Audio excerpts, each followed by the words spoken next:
दोस्तों IPL auction 2024 में sunrise Hyderabad ने ऑस्ट्रेलिया के कप्तान पैट कमिंस पर 20 करोड़ रुपए खर्च कर सभी को हैरान कर दिया था।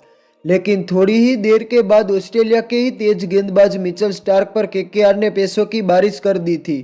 केकेआर ने वर्ल्ड चैंपियन गेंदबाज पर 24.75 करोड़ रुपए खर्च कर दिए।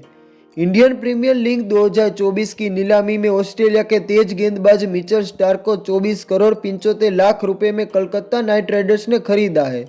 ऑस्ट्रेलियाई क्रिकेट टीम के कप्तान पैट कमिंस को 20 करोड़ 50 लाख में सनराइज हैदराबाद ने खरीदा है।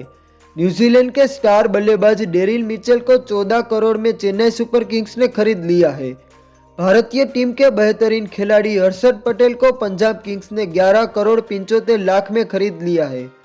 रॉयल चैलेंजर्स बेंगलोर ने वेस्टइंडीज के तेज गेंदबाज अल्जारी जोसेफ को 11 करोड़ 50 लाख रुपए में खरीदा है। क्रिकेट की सभी खबरों के लिए चैनल को सब्सक्राइब करें। जय हिंद, जय भारत।